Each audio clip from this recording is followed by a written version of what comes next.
नमस्कार दोस्तों, स्वागत है आपका हमारे YouTube चैनल एग्ज़ाम गुरु में। दोस्तों, हम लोग लेकर आए हैं आपके लिए बहुत ही इम्पोर्टेंट सीरीज़, एक बहुत ही महत्वपूर्ण श्रृंखला जो कि आप लोगों के लिए बहुत ही इम्पोर्टेंट होने वाली है, जिसमें हम लोगों ने कवर किए हैं 1000 MCQ। 1000 क्वेश्चंस का पूरा एक पैकेज है दोस्तों, जिसमें हम लोग आपको 10 वीडियो प्रोवाइड कराएंगे 100 क्वेश्चंस के डेली। तो ऐसे आपके मिला के 1000 MCQ हम पूरे आपको कवर कराएंगे, जिसमें जनरल नॉलेज के सारे सब्जेक्ट्स, चाहे फिजिक्स हो, केमिस्ट्री हो, बायोलॉजी हो, या हिस्ट्री हो, पॉलिटी हो, ज्योग्राफी हो, इकोनॉमिक्स हो, सारे सब्जेक्ट्स हमने कवर किए हैं। और हमने इसमें कवर किया है पिछले 1 ईयर का करंट अफेयर, पिछले 1 साल का जो करंट अफेयर है वो भी हम लोगों ने इसमें पूरा कवर करने की कोशिश की है। एक बहुत ही इंपॉर्टेंट बात बता दूं मैं आप लोगों को फटाफट से, कि जो लोग आरआरबी एनटीपीसी की तैयारी कर रहे हैं, ध्यान से सुनिएगा, जो स्टूडेंट्स, जो विद्यार्थी आरआरबी एनटीपीसी की तैयारी कर रहे हैं, मैं फिर रिपीट कर रहा हूं, आरआरबी एनटीपीसी की जो स्टूडेंट्स तैयारी कर रहे हैं उनके लिए ये सीरीज़ बहुत ही इंपॉर्टेंट होने वाली है, बहुत ही महत्वपूर्ण होने वाली है, क्योंकि हम लोगों ने वही 1000 MCQ इसमें कवर करने की कोशिश की है जिनकी आरआरबी एनटीपीसी में आने के चांसेस 80 to 90% हैं दोस्तों। 80 to 90% तक आने की क्वेश्चंस की प्रोबेबिलिटी है। और जो स्टूडेंट्स इस वीडियो को, इस पूरी सीरीज़ को अच्छे से ध्यान से याद कर लेंगे, इन क्वेश्चंस को अच्छे से पढ़ लेंगे, उनका आरआरबी एनटीपीसी निकलना तय मानिए दोस्तों। आप लोग, तय है आपका आरआरबी एनटीपीसी निकलना अगर आपने ये क्वेश्चंस ध्यान से पढ़ लिए, अच्छे से पढ़ लिए। तो आइए फटाफट हम लोग शुरुआत करते हैं, बिना किसी देरी किए हुए पहले क्वेश्चन की तरफ बढ़ते हैं। उससे पहले अगर दोस्तों आप लोगों ने वीडियो को लाइक कर दीजिए, एक लाइक कर दीजिए, एक शेयर कर दीजिए, एक कमेंट कर दीजिए, और आपने अगर चैनल को सब्सक्राइब नहीं किया हो तो चैनल को सब्सक्राइब भी कर दीजिए दोस्तों। चलिए दोस्तों, शुरुआत करते हैं बिना किसी देरी किए हुए पहली क्वेश्चन की ओर बढ़ते हैं हम लोग। देखते हैं पहला क्वेश्चन क्या है। डॉपलर प्रभाव संबंधित है, फटाफट, सरल प्रश्न है दोस्तों, फटाफट मुझे कमेंट बॉक्स में आंसर बताएंगे आप लोग। चलिए इसका उत्तर देख लेते हैं। ध्वनि, ध्वनि जो है डॉपलर प्रभाव से संबंधित है। Doppler effect is related to sound. चलिए दोस्तों अगला प्रश्न देख लेते हैं। अगला प्रश्न है दोस्तों, निम्नलिखित में से कौन विश्व की सबसे बड़ी झील है? फटाफट मुझे आंसर बताएंगे कमेंट बॉक्स में। चलिए इसका उत्तर देख लेते हैं। कैस्पियन सागर, कैस्पियन सागर जो है विश्व की सबसे बड़ी झील है। चलिए अगला प्रश्न देखते हैं दोस्तों। प्रत्येक क्रिया के बराबर व विपरीत दिशा में एक प्रतिक्रिया होती है, पूछ रहा है। बहुत ही इंपॉर्टेंट और बहुत ही सरल क्वेश्चन है, 8वीं का प्रश्न है, आपने, मैंने, सबने पढ़ा हुआ है। फटाफट मुझे आंसर बताएंगे कमेंट बॉक्स में। चलिए इसका उत्तर देख लेते हैं। न्यूटन का गति विषयक तृतीय नियम, न्यूटन का थर्ड लॉ ऑफ मोशन बोलता है, every action there is equal and opposite reaction. चलिए फटाफट अगला प्रश्न देखते हैं दोस्तों। अगला प्रश्न है, उत्तराखंड राज्य के सृजन के समय 11वें वित्त आयोग ने इसे निम्नांकित राज्य का दर्जा दिया था। वो पूछा है निम्नांकित राज्य का दर्जा दिया था, फटाफट मुझे आंसर बताएंगे कमेंट बॉक्स में। चलिए इसका उत्तर देख लेते हैं। विशेष वर्ग का राज्य, विशेष वर्ग का राज्य से घोषित किया था। चलिए अगला प्रश्न देख लेते हैं दोस्तों। इंपॉर्टेंट प्रश्न है दोस्तों। डीआरडीओ द्वारा हाल ही में किस राज्य में portable anti tank guided missile MPATGM का सफल परीक्षण किया था? चलिए आंसर बताएंगे मुझे कमेंट बॉक्स में। चलिए इसका उत्तर देख लेते हैं। आंध्र प्रदेश, आंध्र प्रदेश में डीआरडीओ द्वारा हाल ही में portable anti tank guided missile का परीक्षण किया गया था। चलिए अगला प्रश्न देख लेते हैं। कृषि में बेरोजगारी का स्वरूप देखने को मिलता है। चलिए फटाफट इसका आंसर देख लेते हैं दोस्तों, कमेंट बॉक्स में आंसर बताएंगे मुझे। संरचनात्मक बेरोजगारी, मौसमी बेरोजगारी, घर्षणात्मक बेरोजगारी, या इनमें से सभी? तो इसका उत्तर है दोस्तों इनमें से सभी। ये जो कृषि में बेरोजगारी का स्वरूप देखने को मिलता है वो संरचनात्मक बेरोजगारी में भी देखने को मिलता है, मौसमी बेरोजगारी में भी देखने को मिलता है, घर्षणात्मक बेरोजगारी में देखने को मिलता है। चलिए दोस्तों अगला प्रश्न है। 1909 के इंडियन काउंसिल एक्ट में, इंडियन काउंसिल एक्ट में किस बात की व्यवस्था की गई है? चलिए फटाफट आंसर बताएंगे कमेंट बॉक्स में। चलिए इसका उत्तर देख लेते हैं दोस्तों। इसका उत्तर है सांप्रदायिक प्रतिनिधित्व का, सांप्रदायिक प्रतिनिधित्व का इंडियन काउंसिल एक्ट में, 1909 के इंडियन काउंसिल एक्ट में बात की गई है। चलिए अगला प्रश्न देखते हैं दोस्तों। डोगरी भाषा, डोगरी भाषा किस राज्य में बोली जाती है? फटाफट आंसर बताएंगे दोस्तों कमेंट बॉक्स में। सरल प्रश्न है, इंपॉर्टेंट प्रश्न है। मैंने आपको कहा है कि आप भाषा और उनके राज्य की बोली याद करके जाएं। बहुत ही इंपॉर्टेंट प्रश्न है, बार बार इस प्रकार के राज्य और की भाषा के प्रश्न बनते हैं। फटाफट मुझे आंसर बताएंगे। चलिए इसका उत्तर देख लेते हैं। जम्मू कश्मीर। जम्मू कश्मीर में डोगरी भाषा बोली जाती है। अगला प्रश्न देखते हैं दोस्तों। निम्नांकित जंगलों में से कौन सा जंगल पृथ्वी ग्रह के फेफड़ों, फिर पूछा है पृथ्वी ग्रह के फेफड़ों के रूप में जाना जाता है। चलिए फटाफट आंसर बताएंगे, कमेंट बॉक्स में आंसर देंगे मुझे। चलिए प्रश्न का उत्तर देख लेते हैं। अमेजन वर्ष वन, अमेजन वर्षा वन जो है वो पृथ्वी ग्रह के फेफड़ों के रूप में जाना जाता है। चलिए अगला प्रश्न देखते हैं। देश में राष्ट्रीय राजमार्ग के अंतर्गत सड़कों, राष्ट्रीय राजमार्ग के अंतर्गत जो सड़कें आती हैं उनकी कुल लंबाई पूछ रहा है। फटाफट आंसर बताएंगे कमेंट बॉक्स में। चलिए इसका उत्तर देख लेते हैं। 1,04,75 किलोमीटर, 1,04,75 किलोमीटर देश में राष्ट्रीय राजमार्ग के अंतर्गत जो सड़कें आती हैं उनकी कुल लंबाई होती है। चलिए अगला प्रश्न देखते हैं दोस्तों। वर्ष 1916 में मुस्लिम लीग और कांग्रेस के बीच किसने समझौता कराया था? Very important question. फटाफट आंसर बताएंगे मुझे कमेंट बॉक्स में, बार बार रिपीट हो चुका है, फटाफट आंसर देंगे। चलिए इसका उत्तर देख लेते हैं। एनी बेसेंट ने वर्ष 1916 में मुस्लिम लीग और कांग्रेस के बीच समझौता कराया था। चलिए अगला प्रश्न देखते हैं दोस्तों। हाल ही में मंत्रिमंडल ने नशीले पदार्थों की अवैध तस्करी से निपटने हेतु किस देश के साथ किए गए समझौते को मंजूरी दी है? चलिए फटाफट आंसर बताएंगे कमेंट बॉक्स में। चलिए इसका उत्तर देख लेते हैं। इंडोनेशिया। इंडोनेशिया देश के साथ किए गए समझौते को मंजूरी दी है। चलिए अगला प्रश्न देखते हैं दोस्तों। भारत की निर्वाचन पद्धति निम्न में से किस देश के निर्वाचन पद्धति के अनुरूप है? बहुत ही इंपॉर्टेंट क्वेश्चन है, बहुत ही सरल क्वेश्चन है, फटाफट मुझे आंसर बताएंगे कमेंट बॉक्स में। चलिए इसका उत्तर देख लेते हैं दोस्तों। इसका उत्तर है ब्रिटेन। ब्रिटेन से हमारी जो निर्वाचन पद्धति है वो ब्रिटेन से मिलती जुलती है, उसके अनुरूप है। चलिए अगला प्रश्न देखते हैं। किस तिथि को उत्तरी गोलार्ध में सबसे लंबा दिन होता है? अभी गया है दोस्तों, पिछले महीने ही गया है। चलिए फटाफट आंसर बताएंगे मुझे कमेंट बॉक्स में। चलिए इसका उत्तर देख लेते हैं। 21 जून। 21 जून ही वो तिथि है जो उत्तरी गोलार्ध में सबसे लंबा दिन माना जाता है। चलिए अगला प्रश्न देखते हैं दोस्तों। विरूपाक्ष मंदिर का निर्माण किसने कराया था? फटाफट मुझे आंसर बताएंगे। कौन सी डायनेस्टी है? फटाफट आंसर देंगे। मेडिवल इंडियन हिस्ट्री का अच्छा क्वेश्चन है, कमेंट बॉक्स में आंसर बताएंगे। चलिए उत्तर देख लेते हैं। इसका उत्तर है चालुक्य। चालुक्य डायनेस्टी में विरूपाक्ष मंदिर का निर्माण कराया गया था। चलिए अगला प्रश्न देखते हैं दोस्तों। एयर इंडिया इंटरनेशनल लिमिटेड का सार्वजनिक क्षेत्र निगम के अनुरूप में राष्ट्रीयकरण हुआ था। चलिए आंसर बताएंगे। इंडियन इकोनॉमी का अच्छा क्वेश्चन है। चलिए इसका उत्तर देख लेते हैं। 1 अगस्त 1953 को सार्वजनिक क्षेत्र के निगम के रूप में राष्ट्रीयकरण हुआ था। चलिए फटाफट उत्तर देख लेते हैं। अगला प्रश्न देखते हैं। महमूद गजनवी के आक्रमण के परिणाम स्वरूप कौन सा शहर फारसी संस्कृति पूछ रहा है, वो क्या पूछ रहा है? फारसी संस्कृति का केंद्र बन गया था। चलिए इसका उत्तर देखेंगे फटाफट।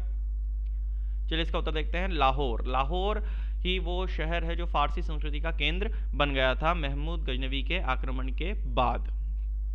चलिए अगला प्रश्न देखते हैं। स्ट्रॉम्बोली ज्वालामुखी कहाँ स्थित है? चलिए आंसर बताएंगे कमेंट बॉक्स में फटाफट। चलिए इसका उत्तर देख लेते हैं। लिपारी द्वीप में। लिपारी द्वीप में स्ट्रॉम्बोली ज्वालामुखी स्थित है। चलिए अगला प्रश्न देखते हैं दोस्तों।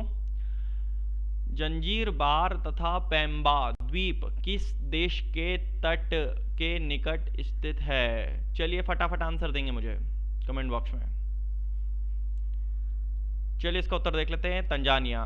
तंजानिया देश के तट पर जंजीर बार और पेम्बा द्वीप स्थित है। अगला प्रश्न देखते हैं दोस्तों। निम्नलिखित में कौन सा खनिज तेल क्षेत्र गुजरात राज्य में स्थित नहीं है? दोस्तों क्या पूछ रहा है? वो स्थित नहीं है। यहाँ पर हम जल्दी जल्दी में क्या पढ़ लेते हैं कि गुजरात राज्य में स्थित है, तो हम लोग कुछ प्रश्न का दूसरा उत्तर लगा के आ जाते हैं। तो फटाफट मुझे इसका आंसर बताएंगे कि कौन सा गुजरात राज्य में स्थित नहीं है। चलिए इसका उत्तर देख लेते हैं। बदरपुर। बदरपुर जो है वो गुजरात राज्य में स्थित नहीं है। चलिए अगला प्रश्न देख लेते हैं। काजीरंगा। काजीरंगा राष्ट्रीय उद्यान किसके लिए प्रसिद्ध है? बहुत ही इंपॉर्टेंट क्वेश्चन, बार बार पूछे जाने वाला प्रश्न है। 3 स्टार क्वेश्चन है दोस्तों, बार बार रिपीट होते हैं। मैं कहा है कि राष्ट्रीय उद्यान के बारे में भी आप पढ़ के जाएं। फटाफट इसका उत्तर देंगे मुझे। इसका उत्तर देख लेते हैं, गेंडा। गेंडा जो है वो काजीरंगा राष्ट्रीय उद्यान के लिए प्रसिद्ध है। जो काजीरंगा नेशनल पार्क है वहाँ पर गेंडा नाम की प्रजाति जो है वो ज़्यादा पाई जाती है, इसलिए आपका काजीरंगा नेशनल पार्क जो है वो इसी के लिए प्रसिद्ध है। चलिए अगला प्रश्न देख लेते हैं। विक्टोरिया जलप्रपात किस नदी से संबंधित है? फटाफट आंसर बताएंगे मुझे कमेंट बॉक्स में। चलिए इसका उत्तर देख लेते हैं, जेम्बेजी। जेम्बेजी जो है वो विक्टोरिया जलप्रपात नदी से संबंधित है। चलिए फटाफट उत्तर अगला प्रश्न देखते हैं, भस्मों का स्वाद होता है? फटाफट आंसर बताएंगे मुझे कमेंट बॉक्स में।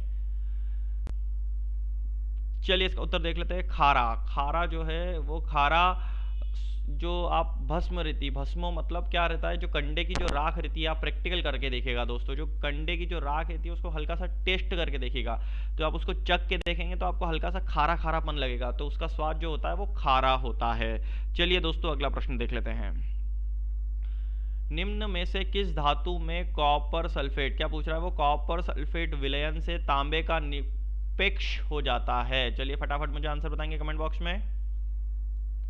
चलिए इसका उत्तर देख लेते हैं दोस्तों, लौह। जो लौह धातु है वो कॉपर सल्फेट विलयन से तांबे का निरपेक्ष हो जाता है।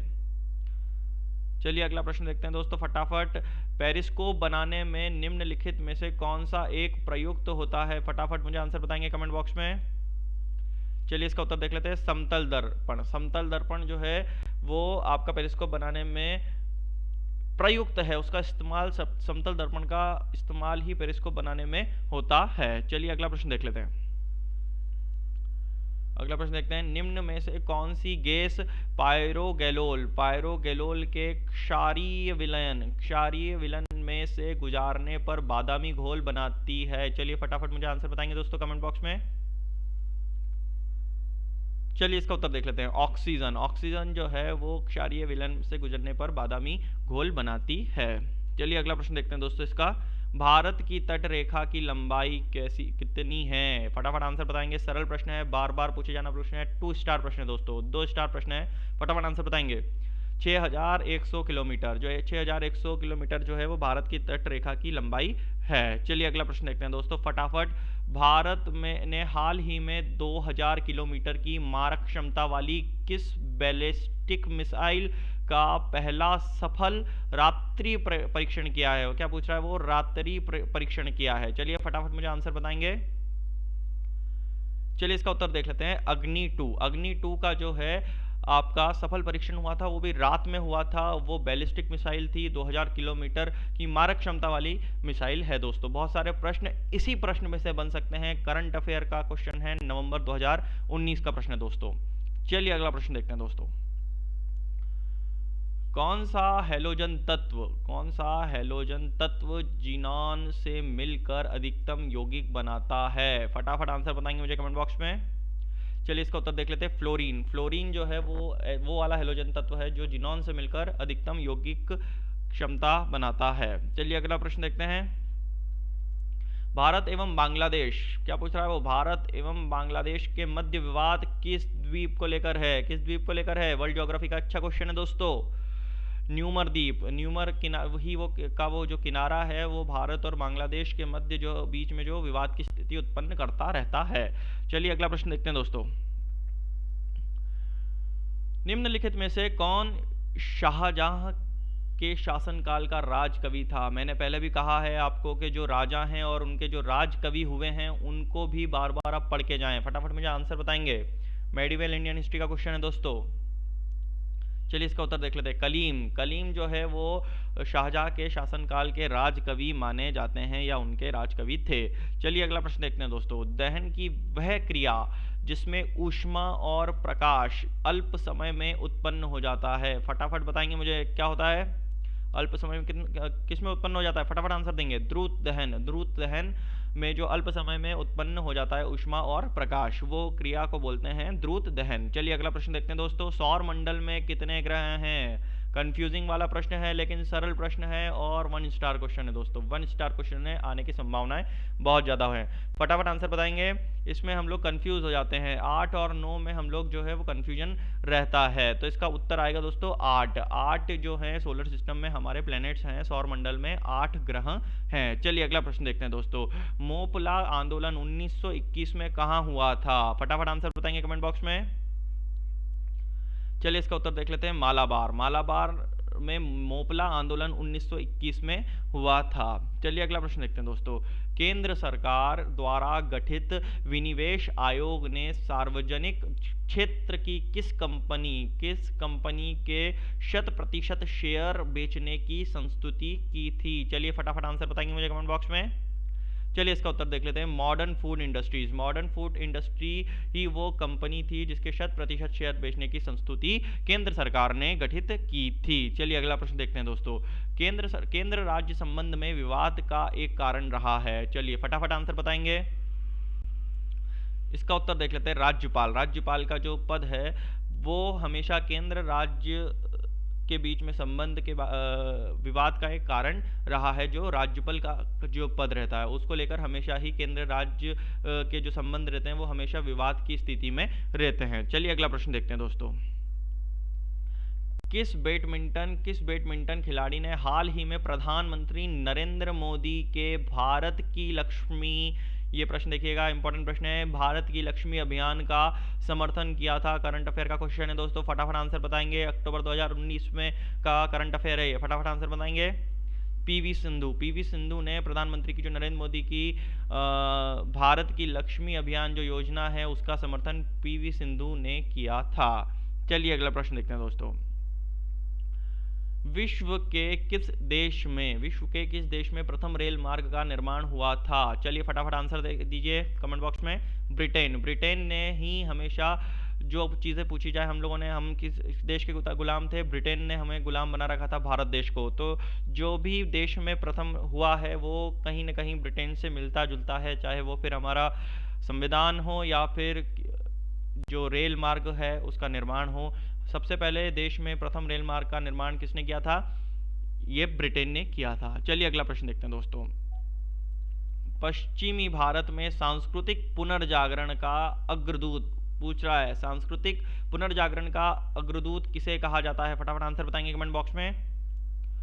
चलिए इसका उत्तर देख लेते हैं, एमजी रानाडे। एमजी रानाडे को पश्चिम भारत में सांस्कृतिक पुनर्जागरण का अग्रदूत कहा जाता है। चलिए अगला प्रश्न देखते हैं।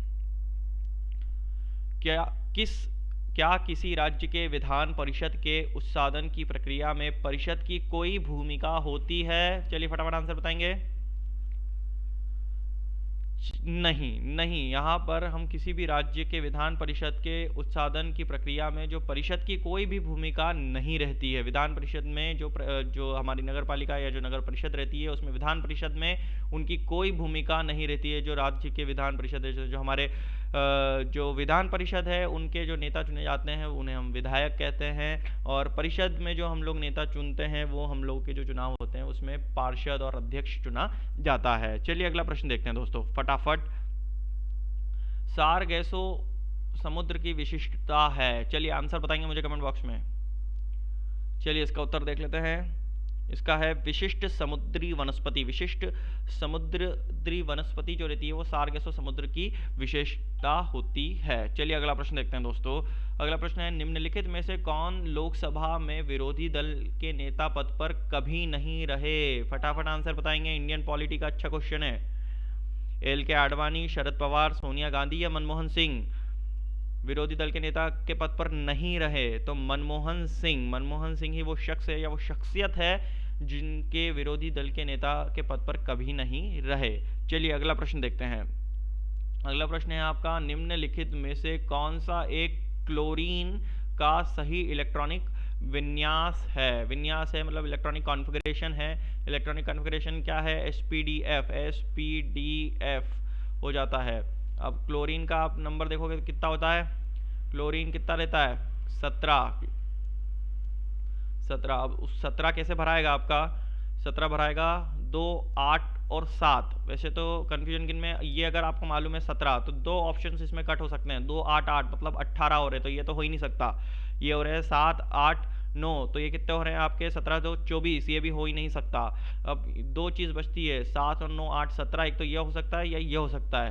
लेकिन हम जानते हैं SPDF जो भराता है वो कैसे भराता है, 2S2 2P8 हो जाएगा और आपका 2D7 कहला जाएगा, 3D7 कहला भराएगा। तो हम लोग का जो इलेक्ट्रॉनिक कॉन्फ़िगरेशन ये जो भराएगा 2 8 और 7 इस प्रकार से भराएगा। तो 278 नहीं होगा, इसका उत्तर आएगा 287, मतलब बी ऑप्शन सही है। केमिस्ट्री का अच्छा क्वेश्चन था। इलेक्ट्रॉनिक कॉन्फ़िगरेशंस पढ़ के जाइएगा, सबके एटॉमिक नंबर, सारे एलिमेंट्स के एटॉमिक नंबर भी पढ़ कर जाइएगा। चलिए अगला प्रश्न देखते हैं दोस्तों। तृतीय आंग्ल मराठा युद्ध 1817-1818 के दौरान हुई सबसे अंतिम संधि थी। चलिए फटाफट आंसर बताएंगे। मेडिवल इंडियन हिस्ट्री का क्वेश्चन है। कानपुर की संधि सबसे अंतिम संधि थी तृतीय आंग्ल मराठा युद्ध के दौरान जो हुई थी। चलिए अगला प्रश्न देखते हैं। किसी क्षेत्र का अनुसूचित और जनजाति क्षेत्र घोषित करने का अधिकार किसे है? चलिए आंसर बताएंगे फटाफट। चलिए इसका उत्तर देख लेते हैं। राष्ट्रपति को ही यह अधिकार है कि अनुसूचित और जनजाति क्षेत्र घोषित कर दे। चलिए अगला प्रश्न देखते हैं। ब्रिटिश काल में भारत में निम्नलिखित में से किस भू राजस्व व्यवस्था को नहीं अपनाया गया? चलिए आंसर बताएंगे मुझे कमेंट बॉक्स में। चलिए इसका उत्तर देख लेते हैं। दहसाला व्यवस्था, दहसाला वो व्यवस्था है जो भू राजस्व व्यवस्था को नहीं अपनाया गया। अगला प्रश्न देखते हैं दोस्तों।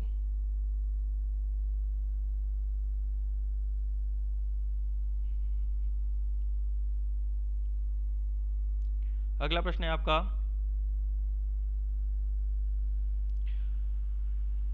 किस गुजरात विषय की यादगार में अकबर किसका निर्माण कराया था? अकबर ने किसका निर्माण कराया था? फटाफट आंसर बताएंगे दोस्तों कमेंट बॉक्स में।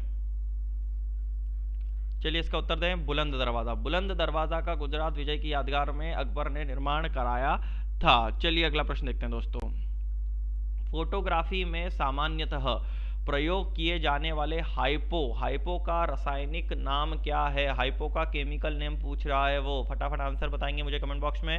सोडियम थायोसल्फेट जो है वो हाइपो का केमिकल नेम है। यहाँ पर मैं बोल रहा हूँ आपको केमिकल नेम और उनका जो रियल नेम है और उनके केमिकल नेम है वो भी आप पढ़कर जाएं। चलिए अगला प्रश्न देखते हैं। एशिया महाद्वीप का सर्वोच्च पर्वत शिखर क्या है? ये बहुत ही इंपॉर्टेंट क्वेश्चन है, बहुत ही सरल प्रश्न है और 2 स्टार प्रश्न है।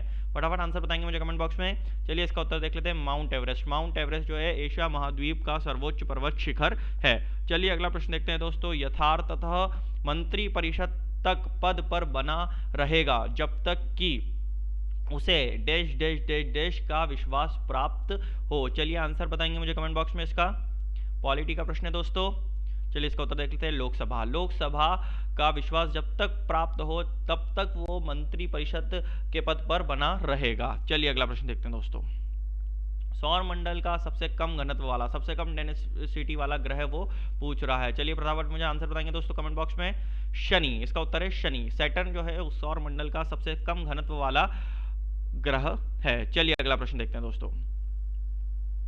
ज्वालामुखी की सक्रियता अधिक पाई जाती है। ज्वालामुखी सक्रिय कहाँ अधिक पाई जाती है? फटाफट आंसर बताएंगे मुझे कमेंट बॉक्स में। जापान में बहुत से ज्वालामुखी देखने को मिलते हैं और हर बार ज़्यादा ज्वालामुखी जो है वो जापान में ही आते हैं। चलिए अगला प्रश्न देखते हैं क्या है। निम्न में से कौन सा नवीनतम समझा जाता है? इनमें से नवीनतम कौन सा समझा जाएगा? हिडलबर्ग मानव, क्रो-मैग्नन मानव, पिल्टगन मानव या निएंडरथल मानव? चलिए इसका उत्तर देख लेते हैं फटाफट। क्रो-मैग्नन मानव, इसका उत्तर है क्रो-मैग्नन मानव जो है वो सबसे नवीनतम समझा जाता है इनमें से। चलिए अगला प्रश्न देखते हैं दोस्तों। अस्थायी लोकसभा अध्यक्ष यानी कि प्रोटेम स्पीकर, क्या बोल रहा है वो? प्रोटेम स्पीकर जो है आपका, उसको कौन नियुक्त करता है? चलिए फटाफट आंसर बताएंगे मुझे कमेंट बॉक्स में दोस्तों। चलिए इसका उत्तर देख लेते हैं। राष्ट्रपति जो है अस्थायी लोकसभा अध्यक्ष यानी कि प्रोटेम स्पीकर को नियुक्त करता है। चलिए अगला प्रश्न देखते हैं दोस्तों। तवा किसकी सहायक नदी है? इंपॉर्टेंट प्रश्न है, फटाफट मैं बोला है। नदी और नदियों के नाम और उनकी जो सहायक नदी है वो भी आप पढ़कर जाएंगे। 1 स्टार क्वेश्चन है दोस्तों। तवा किसकी सहायक नदी है? इसका उत्तर है नर्मदा। नर्मदा की सहायक नदी जो है वो तवा नदी है। चलिए अगला प्रश्न देखते हैं दोस्तों। निम्नलिखित में से कौन सा सामान्य लवण यानी कि नॉर्मल सॉल्ट्स नहीं है? चलिए इसका उत्तर आंसर बताएंगे मुझे कमेंट बॉक्स में। केमिस्ट्री का क्वेश्चन है दोस्तों। चलिए इसका उत्तर देख लेते हैं। NaHSO4 यानी कि सोडियम हाइड्रोसल्फेट जो है वो आपका नॉर्मल सॉल्ट नहीं है। बाकी आपका जो सोडियम सल्फेट है वो भी आपका नॉर्मल सॉल्ट है, और जो सोडियम फॉस्फेट है वो भी है, कैल्शियम सल्फेट है जो वो भी आपका नॉर्मल सल्फेट है। लेकिन जो आपका सोडियम जो आपका सोडियम हाइड्रोसल्फेट है वो आपका नॉर्मल सॉल्ट नहीं है। चलिए अगला प्रश्न देखते हैं दोस्तों। अल्फ्रेड नोबल ने किसका आविष्कार किया था? फटाफट आंसर बताएंगे मुझे कमेंट बॉक्स में। सरल क्वेश्चन है दोस्तों, 8वीं का प्रश्न है, 8वीं में पढ़ा हुआ प्रश्न है दोस्तों। डायनामाइट का जो है अल्फ्रेड नोबल ने आविष्कार किया था। चलिए अगला प्रश्न देखते हैं दोस्तों। कॉन्टिनेंट ऑफ कॉन्ट्रास्ट किसे कहा जाता है? इंपॉर्टेंट प्रश्न है दोस्तों, बहुत ही इंपॉर्टेंट प्रश्न है कि कॉन्टिनेंट ऑफ कॉन्ट्रास्ट जो है किसे कहा जाता है? चलिए आंसर बताएंगे। चलिए इसका उत्तर देख लेते हैं। एशिया को जो है कॉन्टिनेंट ऑफ कॉन्ट्रास्ट कहा जाता है। चलिए अगला प्रश्न देखते हैं दोस्तों। दक्षिण पूर्व एशिया में जनसंख्या केंद्रित है। चलिए इसका आंसर बताएंगे। इसका उत्तर देख लेते हैं। नदी घाटियों के ऊपरी भाग में जनसंख्या दक्षिण पूर्व एशिया में केंद्रित है। चलिए अगला प्रश्न देखते हैं दोस्तों।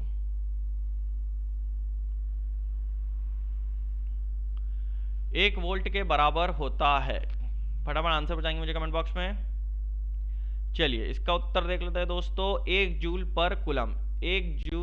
पर कूलम जो है वो 1 वोल्ट के बराबर होता है। चलिए अगला प्रश्न देखते हैं। नदियों को जोड़ने की योजना का प्रस्ताव किसके शासनकाल में रखा गया था? चलिए आंसर बताएंगे कमेंट बॉक्स में फटाफट।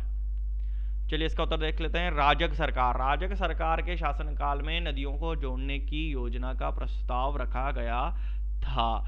चलिए अगला प्रश्न देखते हैं। बंद अर्थव्यवस्था यानी कि क्लोज्ड इकोनॉमी से आप क्या समझते हैं? फटाफट आंसर बताएंगे मुझे कमेंट बॉक्स में। चलिए इसका उत्तर देख लेते हैं। इसके ऑप्शंस देखेंगे पहले आप, क्योंकि इसमें कंफ्यूजिंग ऑप्शंस हैं। निर्यात बंद हो जाएगा यानी कि एक्सपोर्ट बंद, आयात निर्यात बंद यानी कि इंपोर्ट एक्सपोर्ट बंद, या फिर आयात बंद यानी कि इंपोर्ट बंद, या फिर नियंत्रित पूंजी। अब फटाफट इसका उत्तर बताएंगे मुझे कमेंट बॉक्स में। बंद अर्थव्यवस्था कब होगी? जब आपका इंपोर्ट और एक्सपोर्ट दोनों बंद हो जाएगा, यानी कि इंपोर्ट और एक्सपोर्ट, आयात और निर्यात जब दोनों बंद हो जाएगा तो आप उससे समझेंगे कि हमारी जो अर्थव्यवस्था है वो बंद हो चुकी है। क्लोज्ड इकोनॉमी से आप समझते हैं कि इंपोर्ट एक्सपोर्ट बंद हो गया है। चलिए अगला प्रश्न देख लेते हैं। अमरकोश के लेखक अमर सिंह किस शासक के दरबार से जुड़े थे? फटाफट आंसर बताएंगे कमेंट बॉक्स में। चलिए इसका उत्तर देख लेते हैं। चंद्रगुप्त द्वितीय के शासन काल से अमरकोश के जो लेखक थे अमर सिंह वो जुड़े हुए थे। चलिए अगला प्रश्न देख लेते हैं दोस्तों। कौन सा तत्व ब्रह्मांड में सर्वाधिक मात्रा में है? फटाफट आंसर बताएंगे। केमिस्ट्री का सरल क्वेश्चन है और अच्छा क्वेश्चन है। हाइड्रोजन जो वो तत्व है जो ब्रह्मांड में सर्वाधिक मात्रा में है। चलिए अगला प्रश्न देख लेते हैं फटाफट। भारत एवं म्यांमार के बीच सीमा निर्धारण करने वाले 3 पर्वत श्रेणियां हैं। कौन कौन सी हैं? चलिए उत्तर देख लेते हैं इसका फटाफट। मुझे कमेंट बॉक्स में आंसर बताएंगे कमेंट करके। चलिए इसका उत्तर देख लेते हैं। खासी, पटकोई तथा अराकान योमा और पटकोई और जो खासी है, ये 3 पर्वत श्रेणियां हैं जो भारत और म्यांमार के बीच सीमा निर्धारण करती हैं। चलिए अगला प्रश्न देख लेते हैं। दीनबंधु के नाम से कौन विख्यात है? अच्छा प्रश्न है दोस्तों, फटाफट आंसर देंगे मुझे कमेंट बॉक्स में। इसका उत्तर देख लेते हैं। CF एंडूज जो है वो दीनबंधु के नाम से विख्यात हैं। चलिए अगला प्रश्न देख लेते हैं दोस्तों। निम्न नदियों में से किसका सर्वाधिक बड़ा जल ग्रहण क्षेत्र है? चलिए इसका उत्तर देख लेते हैं फटाफट। गोदावरी का जो है, इन सब, नर्मदा हो, महानदी हो, गोदावरी हो, कृष्णा हो, इन चारों में से गोदावरी जो वो नदी है जिसका सबसे ज़्यादा जल ग्रहण क्षेत्र है। चलिए अगला प्रश्न देख लेते हैं दोस्तों।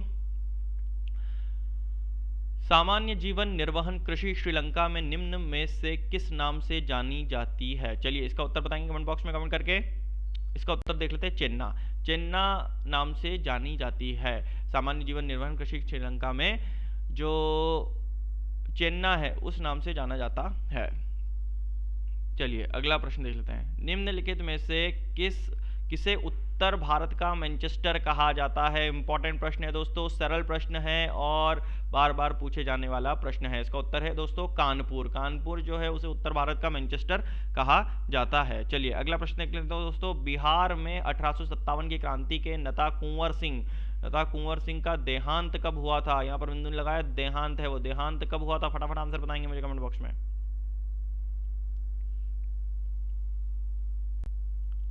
चलिए आंसर बताएं फटाफट कमेंट बॉक्स में। चलिए इसका उत्तर देख लेते हैं दोस्तों। इसका उत्तर है 9 मई 1858। 9 मई 1858 को बिहार में जो 1857 की क्रांति हुई थी उसमें नेता कुंवर सिंह का देहांत हुआ था। चलिए अगला प्रश्न देख लेते हैं दोस्तों। नदी की विभिन्न शाखाओं के बीच स्थित त्रिभुजाकार निक्षेपात्मक आकृति को क्या कहा जाता है? चलिए इसका उत्तर बताएंगे दोस्तों कमेंट बॉक्स में, कमेंट करके आंसर बताएंगे फटाफट। चलिए इसका उत्तर देख लेते हैं डेल्टा। डेल्टा जो है वो डेल्टा नदी की विभिन्न शाखाओं के बीच स्थित त्रिभुजाकार निक्षेपात्मक आकृति को डेल्टा कहा जाता है। चलिए अगला प्रश्न देख लेते हैं। उच्च न्यायालय यानी हाई कोर्ट, उच्च न्यायालय के क्षेत्राधिकार को घटाने या बढ़ाने का अधिकार किससे है? चलिए आंसर बताएंगे मुझे कमेंट बॉक्स में। चलिए इसका उत्तर देख लेते हैं। इसका उत्तर है संसद। संसद को उच्च न्यायालय के क्षेत्राधिकार को घटाने या बढ़ाने का अधिकार होता है। चलिए अगला प्रश्न देख लेते हैं। तांबा, तांबा का शत्रु तत्व है। चलिए कौन बताएंगे फटाफट कमेंट बॉक्स में आंसर वर्क करके। गंधक, गंधक जो है वो तांबा का शत्रु तत्व है। चलिए अगला प्रश्न देख लेते हैं। नदियों द्वारा अपने किनारों पर प्राकृतिक रूप से बनाए गए बांधों को किस नाम से जाना जाता है? किस नाम से जाना जाता है? चलिए कमेंट बॉक्स में आंसर करके बताएंगे मुझे। चलिए इसका उत्तर देख लेते हैं। लेवीज, लेवीज नाम से जाना जाता है। चलिए अगला प्रश्न देख लेते हैं। तंत्रिका ऊतक की इकाई है। चलिए तंत्रिका ऊतक की इकाई है, फटाफट आंसर बताएंगे कमेंट बॉक्स में। न्यूरॉन, न्यूरॉन जो है वो तंत्रिका ऊतक की इकाई है। चलिए अगला प्रश्न देख लेते हैं दोस्तों। राजस्थान स्थित डेंगाना किसके उत्पादन के लिए प्रसिद्ध है? किसके उत्पादन के लिए प्रसिद्ध है? कमेंट बॉक्स में आंसर बताएंगे मुझे। टंगस्टन, टंगस्टन के लिए जो राजस्थान में स्थित है डेगाना, उसमें टंगस्टन का जो उत्पादन होता है उसके लिए वो प्रसिद्ध है। चलिए अगला प्रश्न देख लेते हैं। मौर्य समाज, मौर्य समाज में प्रचलित मुद्रा का नाम बतलाइए, फटाफट बताएंगे। चलिए कमेंट बॉक्स में आंसर करके बताएं। पण, पण जो है वो मौर्य समाज में प्रचलित मुद्रा का नाम है। चलिए अगला प्रश्न देख लेते हैं। 1857 के विद्रोह के दौरान दिल्ली में विद्रोह का सैन्य नेतृत्व किसने किया था? फटाफट आंसर बताएंगे कमेंट बॉक्स में। सैन्य नेतृत्व किसने किया था? बख्त खान ने, बख्त खान ने 1857 के विद्रोह के दौरान दिल्ली में सैन्य नेतृत्व किया था। चलिए अगला प्रश्न देख लेते हैं। व्यापारिक उद्देश्यों की पूर्ति हेतु समुद्री जीवों के उत्पादन की क्रिया क्या कहलाती है? क्या कहलाती है? वर्ल्ड ज्योग्राफी का क्वेश्चन है दोस्तों, फटाफट आंसर बताएंगे मुझे कमेंट बॉक्स में। मैरीकल्चर, मैरीकल्चर ही वो क्रिया है जो व्यापारिक उद्देश्यों की पूर्ति हेतु समुद्री जीवों के उत्पादन में काम आती है। चलिए अगर आप प्रश्न देख लेते हैं। निम्नलिखित में से किस देश में निकल का सबसे अधिक उत्पादन किया जाता है? चलिए आंसर बताएंगे मुझे कमेंट बॉक्स में। फिलीपींस, फिलीपींस का सबसे अधिक उत्पादन होता है। फिलीपींस में निकल का सबसे अधिक उत्पादन होता है। इंपॉर्टेंट प्रश्न है दोस्तों, याद रखिएगा। किस देश में होता है? फिलीपींस में होता है। चलिए अगला प्रश्न देख लेते हैं। भारत के निम्न राज्यों में से किसमें सागौन का वन पाया जाता है? सागौन का वन इंपॉर्टेंट प्रश्न है दोस्तों और बहुत ही सरल प्रश्न है। उत्तर बताएंगे। सागौन की लकड़ियां कहाँ पाई जाती है सबसे ज्यादा? मध्य प्रदेश में। मध्य प्रदेश में सागौन का वन पाया जाता है। चलिए अगला प्रश्न देख लेते हैं। भारत में प्रतिवर्ष किस देश की संख्या के बराबर वृद्धि हो रही है? चलिए फटाफट आंसर बताएंगे कमेंट बॉक्स में कमेंट करके। चलिए इसका उत्तर देख लेते हैं दोस्तों। ऑस्ट्रेलिया, ऑस्ट्रेलिया के बराबर भारत में जनसंख्या वृद्धि हो रही है, यानी कि हम कह सकते हैं कि भारत प्रतिवर्ष एक ऑस्ट्रेलिया पैदा करता है। चलिए सोचनीय बात है, बहुत ही गंभीर विषय है। पॉपुलेशन जो बढ़ रही है हमारी जनसंख्या वृद्धि है जो बढ़ रही है, वो भी एक गंभीर विषय है, उस पर चर्चा कभी और करेंगे। चलिए अगला प्रश्न देखते हैं। हैबर विधि द्वारा अमोनिया के निर्माण के लिए उपयुक्त दशाएं हैं। चलिए फटाफट आंसर बताएंगे मुझे कमेंट बॉक्स में कमेंट करके। चलिए उत्तर दें। चलिए इसका उत्तर देख लेते हैं। उच्च दाब और निम्न दाब मतलब हाई प्रेशर और लो टेम्परेचर। इसमें कंफ्यूज मत होइएगा, क्योंकि देखिए आप इसके ऑप्शंस देखेंगे तो आपको लगेगा सारे कंफ्यूजिंग ऑप्शंस है। उच्च दाब और उच्च ताप, निम्न दाब और निम्न ताप, निम्न दाब और उच्च ताप, और उच्च दाब और निम्न दाब। तो इसका सही उत्तर है दोस्तों उच्च दाब और निम्न ताप, यानी कि हाई प्रेशर और लो टेम्परेचर। चलिए अगला प्रश्न देख लेते हैं। जल के अधिक क्वथनांक का कारण है। जल के अधिक क्वथनांक का क्या कारण है? चलिए फटाफट आंसर बताएंगे कमेंट बॉक्स में। चलिए इसका उत्तर देख लेते हैं दोस्तों। जल के अणुओं में हाइड्रोजन आबंधन। जल के अणुओं में जो हाइड्रोजन आबंधन होता है वो जल के अधिक क्वथनांक का कारण है। चलिए अगला प्रश्न देख लेते हैं दोस्तों। कमेंट बॉक्स में फटाफट आंसर मुझे देंगे इस प्रश्न का। चलिए क्वेश्चन देखते हैं। थर्मामीटर में आमतौर पर पारद का प्रयोग किया जाता है क्योंकि इसमें, फटाफट आंसर बताएंगे मुझे कमेंट बॉक्स में। चलिए इसका उत्तर देख लेते हैं। उच्च चालकता होती है, इसलिए उच्च चालकता होती है थर्मामीटर में आमतौर पर पारद का प्रयोग इसलिए किया जाता है क्योंकि उसमें उच्च चालकता होती है। चलिए अगला प्रश्न देख लेते हैं। सरकारिया आयोग रिपोर्ट किससे संबंधित है? फटाफट आंसर बताएंगे मुझे कमेंट बॉक्स में। चलिए इसका उत्तर देख लेते हैं। केंद्र राज्यों से संबंधित सरकारिया आयोग रिपोर्ट होती है। चलिए अगला प्रश्न है दोस्तों। राष्ट्रपति पद का चुनाव संचालित किया जाता है। चलिए इसका आंसर बताएंगे। सरल प्रश्न है, इंडियन पॉलिटी का प्रश्न है दोस्तों। निर्वाचन आयोग द्वारा, इलेक्शन कमीशन द्वारा राष्ट्रपति पद का चुनाव संचालित किया जाता है। चलिए अगला प्रश्न देख लेते हैं दोस्तों। निम्नलिखित किन कणों में कणीय तरंग की द्विप्रकृति पाई जाती है? फटाफट आंसर बताएंगे मुझे कमेंट बॉक्स में। इलेक्ट्रॉन द्वारा जो है द्विप्रकृति पाई जाती है कणीय तरंग की। ठीक है, अगला प्रश्न देख लेते हैं। अंतरिक्ष कार्यक्रमों में ऑक्सीजन की आपूर्ति को नियंत्रित करने के लिए प्रयुक्त किए जाने वाले एक कोशीय शैवाल का नाम बताएं। चलिए एक कोशीय शैवाल का नाम मुझे बताएंगे दोस्तों कमेंट बॉक्स में कमेंट करके। चलिए इसका उत्तर देख लेते हैं। क्लोरेला जो है वो एक कोशीय शैवाल का नाम है। चलिए अगला प्रश्न देख लेते हैं फटाफट। मलागासी का प्राचीन नाम क्या है? चलिए कमेंट बॉक्स में मुझे आंसर बताएंगे दोस्तों कमेंट करके। मेडागास्कर जो है वो मलागासी का प्राचीन नाम है। चलिए अगला प्रश्न देख लेते हैं दोस्तों। किस मुगल बादशाह ने 1733 ईस्वी में बिहार के सूबेदारी बंगाल के नवाब शुजाउद्दीन को प्रदान की थी? चलिए फटाफट आंसर बताएंगे मुझे कमेंट बॉक्स में। चलिए इसका उत्तर देख लेते हैं। मोहम्मद शाह रंगीला को नवाब शुजाउद्दीन ने ये सूबेदारी, बंगाल की सूबेदारी जो है वो प्रदान की थी। चलिए अगला प्रश्न देख लेते हैं दोस्तों। अंगूर एवं रसीले फलों एवं गेहूं की फसल के लिए जाना जाता है। चलिए आंसर बताएंगे मुझे दोस्तों कमेंट बॉक्स में। चलिए इसका उत्तर देख लेते हैं। भूमध्य सागरीय क्षेत्र जो है वो अंगूर और रसीले फलों एवं गेहूं की फसल के लिए जाना जाता है। चलिए अगला प्रश्न देख लेते हैं दोस्तों। समुद्र तल से सर्वाधिक नीची झील है। समुद्र तल से सर्वाधिक नीची झील कौन सी है इनमें से? फटाफट आंसर बताएंगे मुझे कमेंट बॉक्स में। चलिए इसका उत्तर देख लेते हैं। मृत सागर जो है समुद्र तल से सर्वाधिक नीची झील है। चलिए अगला प्रश्न देखते हैं दोस्तों। हाल ही में किस देश ने फिर एक नए शक्तिशाली आयुधों से युक्त हथियारों का परीक्षण किया था? अच्छा प्रश्न है दोस्तों, इंपॉर्टेंट प्रश्न है और करंट अफेयर का क्वेश्चन है, अप्रैल 2019 का क्वेश्चन है दोस्तों। फटाफट उत्तर बताएंगे मुझे कमेंट बॉक्स में। इसका उत्तर है उत्तर कोरिया ने ही अभी हाल ही में शक्तिशाली आयुधों से युक्त हथियारों का परीक्षण किया था। चलिए अगला प्रश्न देख लेते हैं फटाफट। संसद के किसी भी सदन के 2 सत्रों के बीच अंतराल किससे अधिक नहीं होना चाहिए? चलिए इसका उत्तर फटाफट आंसर बताएंगे मुझे कमेंट बॉक्स में। 6 महीने से अधिक नहीं होना चाहिए। चलिए अगला प्रश्न देख लेते हैं। किसी तत्व की रासायनिक प्रकृति निर्भर करती है। चलिए केमिकल नेचर जो है वो किस पर निर्भर करता है? कोई सा भी तत्व हुआ उसका, फटाफट आंसर बताएंगे। संयोजी इलेक्ट्रॉन पर, जो इलेक्ट्रॉन रहता है, संयोजी इलेक्ट्रॉन जो रहता है उस पर रासायनिक प्रकृति निर्भर करती है। चलिए अगला प्रश्न देख लेते हैं फटाफट। विषुवतरेखीय वर्षा वनों का सबसे बड़ा प्रदेश की महाद्वीप में है। चलिए फटाफट इसका आंसर बताएंगे मुझे कमेंट बॉक्स में।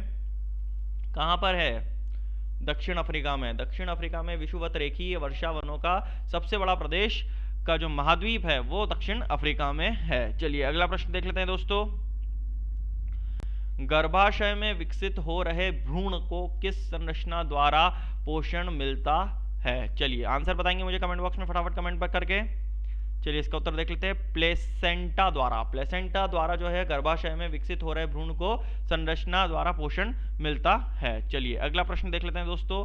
गेसीर किस द्वीप का महान गीजर है? कमेंट बॉक्स में आंसर बताएं मुझे कमेंट करके फटाफट। चलिए इसका उत्तर देख लेते हैं। आइसलैंड। आइसलैंड जो आइसलैंड द्वीप का महान गीजर है गेसीर। ठीक है अगला प्रश्न देख लेते हैं दोस्तों।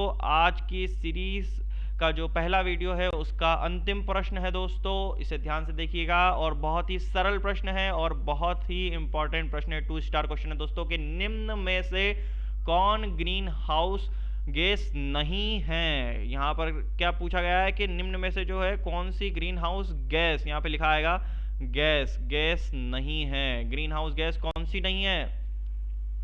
चलिए उत्तर बताएंगे मुझे कमेंट बॉक्स में कमेंट करके। चलिए उत्तर देख लेते हैं इसका। हाइड्रोजन। हाइड्रोजन जो है इनमें से ग्रीन हाउस गैस नहीं है। चलिए दोस्तों आज का ये जो वीडियो है यहीं समाप्त होता है। आज के जो सीरीज के इंपॉर्टेंट 100 क्वेश्चंस थे हम लोगों ने आप तक पहुंचा दिए। अगले 100 क्वेश्चंस के साथ मिलते हैं अगले वीडियो में। उससे पहले मैं आपको बता चलूं कि अगर आपने वीडियो को लाइक नहीं किया हो, शेयर नहीं किया हो, कमेंट नहीं किया हो तो एक लाइक, एक शेयर, एक कमेंट करें और हमारे चैनल को अगर सब्सक्राइब नहीं किया हो तो चैनल को सब्सक्राइब करते हुए चलें। चलिए दोस्तों मिलते हैं अगले वीडियो में, तब तक के लिए मैं विदा लेता हूं कि सितारों को आंखों पर महफूज रख लो, बहुत दूर तक रात ही रात होगी, मुसाफिर है हम भी, मुसाफिर हो तुम भी। अगले वीडियो में फिर मुलाकात होगी, तब तक के लिए जय हिंद, जय भारत।